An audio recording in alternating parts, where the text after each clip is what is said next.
कि foreign policy is this.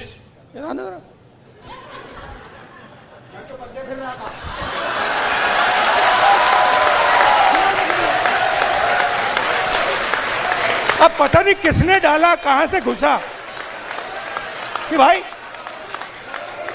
Foreign policy का मतलब imagine the ignorance foreign policy. एक चीज पूछ सकता हूं? हाँ, मेलनी समझ के तो नहीं पकड़ा था?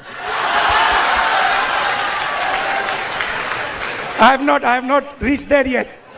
नरेंद्र मोदी रात को नहीं सोता है। Now do that RSS salute. That one, how do you do it? Just do it. Just do it. Friendly gesture, हाथ मिलाने का ऑर्डर कर देते हैं, हाथ मिलाने का ऑर्डर दो। Our job is very simple. And we can drive them crazy.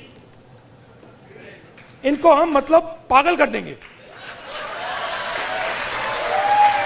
मैं आपको बता रहा हूं, नरेंद्र मोदी रात को नहीं सोता है।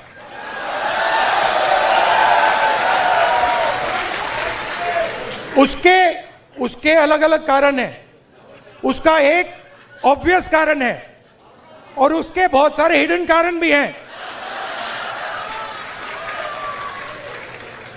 आपने देखा अमित शाह सो कॉल्ड, क्या कहते थे उसको पहले, चाणक्य, और क्या कहते थे, Sardar Patel, तड़ीपार। Where has he disappeared? वो भाग गया। वो 20 दिन के लिए पार्लियामेंट हाउस में नहीं घुस पाया वो। Why? Because for the first time they are feeling India's expression. और अब इनको बात समझ आ गई है कि अब ये देश अपने आप को एक्सप्रेस करने से नहीं रुकने देगा। ये चल रहा है गया, और आपको अपना छोटा सा मतलब आरएसएस का ऑर्डर क्रिएट करना है, क्रिएट कर दो, उठा के तोड़ के फेंक देगा। ये उसका एक तरीका है, मोहब्बत की दुकान है। वही बेसिकली वही कह रहा हूं। वो कह रहे हैं, देखिए, आइए संदीप से फिर से आपको डिस्टर्ब करता हूं। अब आप मुझे एक ऑर्डर दीजिए। हाँ, नहीं, आप एक ऑर्डर एक ऑर्डर दे दीजिए मुझे, कोई भी ऑर्डर। ये क्यों किया मैंने? एक ही कारण है, क्योंकि मैं डर गया। अगर मैं ऑर्डर से डर गया, ऑर्डर देने वाले से डर गया, तो मैं अपने एक्सप्रेशन को बंद कर दूंगा। अगर नहीं डरा, क्यों मैं बंद नहीं करूंगा। मैं अंदर अपने एक्सप्रेशन को मतलब अंदर से गाली दूंगा कि भैया मुझे मतलब ये अच्छा नहीं लग रहा है। But that is an expression of fear. That is cowardice. And frankly, I must tell you, a lot of people in India, and this is something that has disturbed me, a lot of people in India have been behaving like cowards. So many people. They've been behaving like cowards against this cowardly force. Now I can understand if you are fighting the British Empire and suddenly you say, I'm feeling a bit scared. But you're fighting a bunch of jokers. How can you feel scared? Please understand, you're literally fighting a bunch of jokers, clowns, right? Who have no idea about our philosophy, no idea about our history, right? They're a bunch of clowns. Now, I couldn't say this. I can naturally say this about my friends in the RSS. It's obvious to me. In fact, it's obvious to most people that these people have no understanding of India. Right? Why? Because somebody who cannot connect with India as it is today cannot understand India. To understand India, you can't understand India 3,000 years ago. You have to understand it today, right now. And to understand it today, the only way to understand it today is if you understand its expression. These people, please watch them. Please watch them. I'll show you. भैया 3-4 of you come here. बच गया मैं आइए अभी आइए. Just come. Just stand like this. Just stand next to him. Just stand next to him. Just come. Stand here. Now do that RSS salute. That one. How do you do it? Just do it. Just do it. Just do the RSS salute. See, they're not taking the order. Right? But this is what that structure looks like. This is what the RSS looks like mentally, conceptually. Now let me show you the Congress. Let me show you. No, they are now, suddenly they became the Congress. See? So these people, what have they done? What is the magic trick? The RSS has been utilized, has been captured and been utilized by large capital. Okay? Please understand, large capital, Mr. Ambani, Mr. Adani, these guys have captured the RSS. The RSS ceased to exist long ago. What was the RSS? The RSS was the expression of the small Indian businessman. Goldsmith, jeweler, Banya, that was the RSS. That died. It's gone. Today the RSS is an instrument of Mr. Adani. That's all it is. And they stand there with their lathis and all making a fool of themselves. Hindi में बोलूं, मेरा कहना है RSS क्या था? RSS जो छोटा businessman था, मैंने स्टडी की बात, जो छोटे छोटे बिजनेस वाले थे, मिठाई की दुकान चलाते थे, सोनार थे, लोहार थे, इनकी फोर्स थी. उनको तो उन्होंने धोखा दे दिया, मार दिया. वो तो सब मर गए. आरएसएस ने डीमोनेटाइजेशन कर दिया, जीएसटी कर दी और अपने ही लोगों को धोखा दे दिया, खत्म कर दिया. उसके बाद क्या हुआ? शुरुआत कैसे हुई? शुरुआत वाजपेयी जी के टाइम में प्रमोद महाजन ने की. कैपिटल इंजेक्शन को आरएसएस के अंदर उसने डाला, पहला फर्स्ट स्टेप. और second step Narendra Modi. Final corporatisation of RSS और Narendra Modi. It's obvious. RSS as original force is dead. We are not fighting. They finish, they gone. Now RSS is a instrument of large capital. They are servants of Mr. Adani, just like Mr. Modi is servant of Mr. Adani. Now, what is our problem? Our problem, which has now to a great extent been resolved, that my friends in the media have been captured by them. It's a big problem, because they will come and tell me, sir, we don't like what is happening. But we have to, they tell me, I'm telling you, we have to feed our children. हमें भी नौकरी करनी है. मेरे मतलब वो prime minister house के सामने पुलिस वाला है, मेरे कान में विस्पर कर रहे हैं, भैया इनको हटाइए, आप यहां से इनको हटाइए. वो मुझे हटा रहा है और मेरे कान में कह रहा है, भैया इनको हटाओ. मैंने कहा ये क्या बात कर रहे हो? नहीं, हमारी नौकरी है, हमें काम करना है. अंडरस्टैंड. इनका भी एक्सप्रेशन मैं समझता हूं कि आपको अपने बच्चों की स्कूलिंग करानी है, फ्यूचर बनाना है. But there is also something known as national spirit. What is national spirit? National spirit is we are not going to allow a bunch of clowns to create order over us. Have you ever seen the Prime Minister have a conversation like this? Have you ever wondered? आपने कभी सोचा है कि प्रधानमंत्री press conference क्यों नहीं करते हैं? ये मेरे लिए नहीं सुनिए, ये मेरे लिए पहले बड़ी सरप्राइजिंग चीज थी। मैं सोचता था कि इसके पीछे कोई मार्केटिंग की स्ट्रेटेजी है, कुछ है। फिर मैं भैया उनके साथ कमरे में बैठ गया 5 मिनट और बात समझ आ गई, भाई ये तो जा ही नहीं सकता मीडिया के सामने, ये तो वहीं का वहीं 5 मिनट में खत्म हो जाएगा।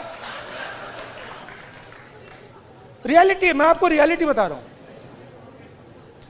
तो रचनात्मक कांग्रेस का मतलब क्या है? आपको एक्सप्रेस करना है। आपने एलजीबीटी की बात की, आपने आदिवासियों की बात की। एक्सप्रेशन को दबाना नहीं है, कोई भी हो। और मैं आपको बात को और भी आगे ले जाता हूं। जिस दिन आरएसएस के एक्सप्रेशन को देश से खत्म करने की बात शुरू हुई, उस दिन मैं उनकी रक्षा करूंगा, क्योंकि उनका भी एक्सप्रेशन है। हमारा ये नहीं है, हम कह रहे हैं कि भैया सब लोगों का एक्सप्रेशन होना चाहिए। जो आपके दिल में, आप खुल के बोलो, डरने की कोई जरूरत नहीं है। आप किसी और को नहीं दबा सकते। आप ये नहीं कह सकते कि भैया देखो आप सिख हो तो आप गुरु नानक की बात नहीं कर सकते, आप मुसलमान हो तो आप अल्लाह की बात नहीं कर सकते, आप जैन हो तो आप महावीर जी की बात नहीं कर सकते, आप हिंदू हो तो आप शिव की बात नहीं कर सकते। नहीं, जिसको जो बात करनी है, जो भी जिसके भी दिल में है, उसको बोलना चाहिए। उसके बाद देखेंगे बात अच्छी नहीं लगी तो फिर कहेंगे उससे कि भैया देखो ये आपने जो बोला है ना, ये इसने मूड खराब कर दिया, इसको आप दूसरे तरीके से, पहले बोलेंगे इसको आप दूसरे तरीके से बोलिए, प्यार से बोलिए। तो जब देश में एक्सप्रेशन बाहर निकलेगा तो देश की ऊर्जा, देश की जो स्ट्रेंथ है वो पूरी दुनिया को दिखाई देगी। ये क्या कर रहे हैं? ये देश पर एक्सप्रेशन को मार रहे हैं। और आप बिलीव नहीं कर सकते इनके साथ हुआ क्या। मतलब आप इमेजिन नहीं कर सकते हुआ क्या इनके साथ। ये गए, आई विल एक्सप्लेन। ये गए, संदीप आना जरा, ये इनका पता नहीं कहां से इनके दिमाग में घुस गया। अब अजीब चीजें घुस जाती हैं, बट इनके माइंड में घुस गया कि फॉरेन पॉलिसी इज दिस।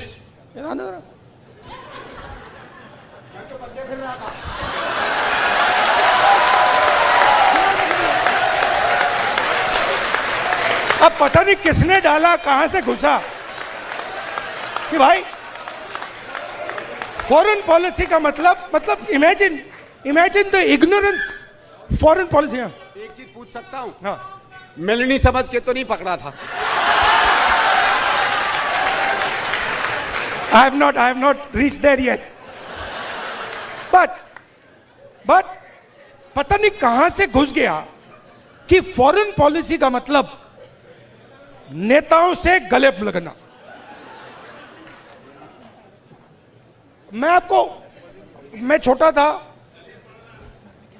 मैं आपको पता नहीं अंदर की बात है, बोलनी चाहिए नहीं बोलनी चाहिए, मां गुस्सा हो जाएंगी शायद, बट ठीक है मैं बोल देता हूं, फिर आप संभालना उनको। तो मैं छोटा था, हम अमेरिका गए। एक्सप्रेशन की बात हो रही है तो कह देता हूं, हम अमेरिका गए। मैं आपको ये इसलिए बता रहा हूं कि लीडर क्या होता है, मैं ये समझाने की कोशिश कर रहा हूं। तो हम अमेरिका गए, मैं 12 साल का था। प्रियंका, मैं, मेरी मां, दादी प्राइम मिनिस्टर थे। गले मिलने की बात हो रही है ना। तो स्टेट डिनर था, ऑफिशियल डिनर था। तो दादी और मां ऑफिशियल डिनर पे गए, हम बच्चे थे तो हमें मतलब छोड़ दिया घर। हम खेल रहे थे। 2-3 घंटे बाद दादी वापस आई और दादी कहती हैं कि सोनिया, इन अमेरिकनों ने ना मुझे बिल्कुल बेवकूफ समझ रखा है। तो मां कहती है माँ दादी को मम्मी कहती थी, तो माँ कहती है मम्मी वाई, और मेरी दादी कहती है तुमने नोटिस नहीं किया कि जिस रंग की मेरी साड़ी थी उसी रंग का ड्रेस नैन्सी रेगन पहनी थी। मतलब आप अपने दोस्त के घर नहीं जा रहे हो, इस काम में हिंदुस्तान का प्राइम मिनिस्टर दोस्ती नहीं करता है, उसको दोस्ती से कोई इंटरेस्ट नहीं है, उसको अपने देश की रक्षा करने का काम करता है। अब इनके दिमाग में पता नहीं कहां से घुस गया कि ये मेरे दोस्त हैं,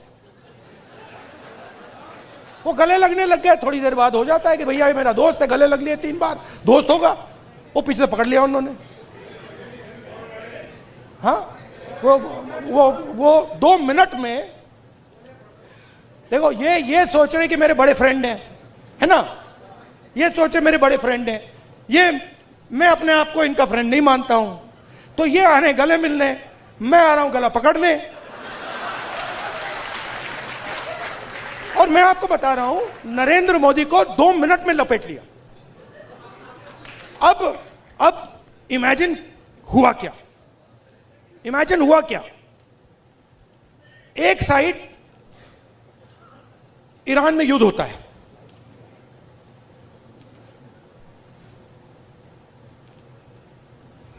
हिंदुस्तान के लिए अगर हिंदुस्तान अपनी स्ट्रेंथ को समझता और अगर हिंदुस्तान का नेता इंदिरा गांधी जी जैसा होता तो हिंदुस्तान के लिए दुनिया में सबसे बड़ी अपॉर्चुनिटी आपके सामने आई। कौन सी कि भैया ईरान हमारा पुराना दोस्त, अमेरिका हमारा दोस्त, रशिया हमारा दोस्त, चलो भैया हम रेलेवेंट बन जाते हैं, इनकी दोस्ती बनाते हैं। हुआ क्या? नहीं हुआ क्या, पाकिस्तान ने हमें जगह उठा के ले गया। जो मीडिएटर पाकिस्तान बन गया और हिंदुस्तान, मोदी जी देखते रह गए। ये हुआ क्या भाई, ये कैसे हुआ? अब क्या हुआ? अभी ये मीडिया वाले आपको बता नहीं रहे, मुझे मालूम है। आजकल भैया मैं आपको बता रहा हूं, मोदी जी के ऑफिस के अंदर से मुझे इंफॉर्मेशन मिलती है, पूरा रिवोल्ट चल रहा है अंदर। हुआ क्या?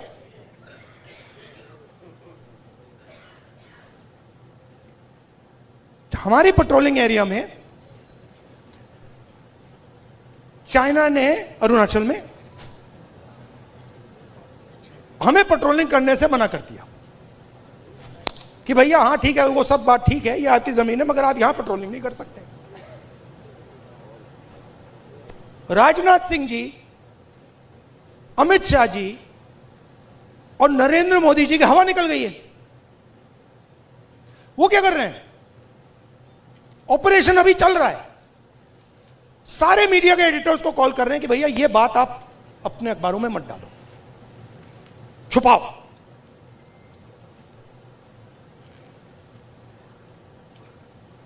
सीधा बिना सोचे समझे देश का नुकसान कर रहे हैं। मैंने देखा, नहीं मैंने अपनी आंखों से देखा, गलवान के बाद प्रधानमंत्री आए, जूम कॉल थी, प्रधानमंत्री कहते हैं हिंदुस्तान की जमीन का 1 इंच चाइना ने नहीं लिया।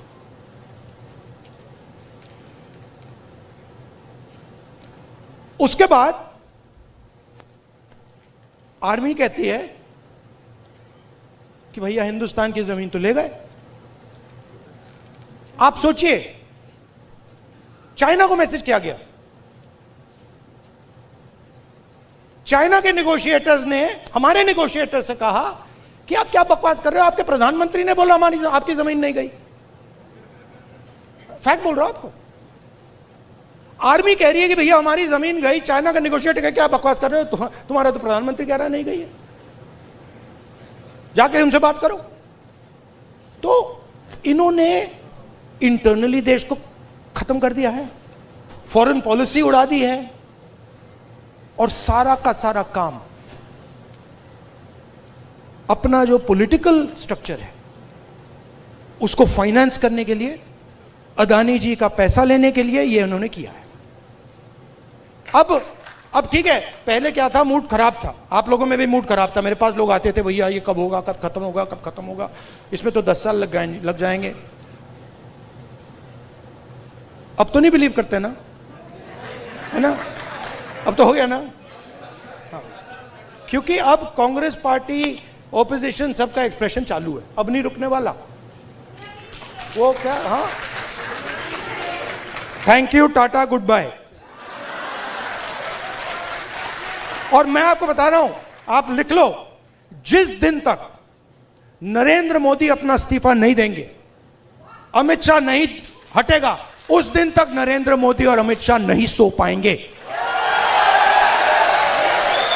उनको हम जगा के रखेंगे, पूरी रात जगा के रखेंगे, जब तक वो कोलैप्स करके कहें कि भैया ये हमारी बस की नहीं है, माफ करो, छोड़ दो हमें। और बिना नफरत के, बिना हिंसा के, बिना नफरत के हम हमारी देश की संस्कृति, हमारे देश के कल्चर की लड़ाई लड़ रहे हैं। हमारा देश नफरत का नहीं है, मोहब्बत का है, प्यार का है, भाईचारे का है, अहिंसा का है। ये हम प्रूव करके दिखा देंगे सबको। अब आप सबको, जब आपको ऑर्डर मिले ऊपर से, अच्छा लास्ट बात बताता हूं, ये मैं बात समझा कब, ये ऑर्डर वाली, मैं एक दिन लोकसभा में ना, एक तो प्राइम मिनिस्टर का साइड होता है और एक ऑपोजिशन का होता है, तो एक दिन पता नहीं क्यों मैं उस साइड से जा रहा था ऊपर की ओर, तो वो बैठे हुए थे वहां पे। तो जब मैं वहां से निकला, वो मेरी ओर देख रहे थे सारे के सारे बीजेपी वाले, मैं थोड़ा उनके जानबूझ के थोड़ा ऐसे पास जा रहा था, और मैं, वो घूर घूर के देख रहे थे, मैं भी घूर घूर के वापस देख रहा था। तो एक बीजेपी के सांसद ने पता है क्या बोला, मैं सुन लिया, वो मेरे लिए एक्चुअली था नहीं, मगर मेरे कान में घुस गया वो, क्योंकि ओपोनेंट, मतलब ओपोनेंट गुरु होता है हमारे सिस्टम में, हमारी फिलोसॉफिकल सिस्टम में ओपोनेंट गुरु होता है, वो दुश्मन नहीं होता, वो हमें सिखाता है, और उससे हम नफरत नहीं करते हैं, उससे हम प्यार करते हैं, बट हम उसको समझाना चाहते हैं यार तू गलत रास्ते पे चला गया है, प्यार से। तो उसने क्या कहा, उसने कहा पता है, ये जो है ना, मेरे बारे में बोला, ये जो है ना, अपने कॉलीग से बोला, ये जो है ना प्रॉब्लम पता है क्या है, वो बोलता है क्या है, कहता है ये, फिर उसने थोड़ा गंदा शब्द यूज किया, वो मैं नहीं यूज करूंगा, स से, ये किसी खांचे नहीं, ये किसी भी खांचे में नहीं घुसता है, इसको ये कहीं भी नहीं फिट आता है, ये कहीं भी घुस जाता है, अपना करता रहता है। हां, मैं और हम सब किसी खांचे में नहीं घुसने वाले लोग। हमारे पास हजारों खांचे हैं। देखिए मैं आपको बताता हूं, आप सिख हैं,